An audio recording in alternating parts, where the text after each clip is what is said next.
ভারতের পাচারের আগে টিএফআই সেলে বন্দী ছিলেন বর্তমান স্বরাষ্ট্রমন্ত্রী। র্যাবের গোপন বন্দিশালা পরিদর্শন শেষে চিফ প্রসিকিউটর। গুমের পর সন্ধান মেলেনি 250-র বেশি মানুষের।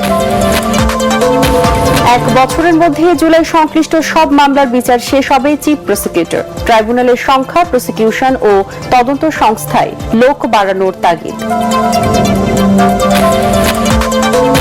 মার্কিন ব্যবসায়ীরা বাংলাদেশে বিনিয়োগে আগ্রহী। ট্রাম্পের বিশেষ দূত সার্জিও গোর প্রধানমন্ত্রীর সাথে বৈঠক।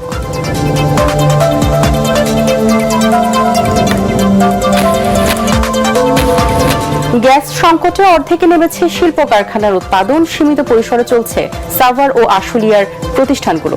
বাজার হারানোর আশঙ্কা ব্যবসায়ীদের। জুলাই পদযাত্রা শেষে সিলেট থেকে ঢাকায় ফিরেছেন এনসিপি নেতারা। পথে গাড়িবহরে হামলার অভিযোগ নাসির উদ্দিন পাটোয়ারির, নাকচ পুলিশের।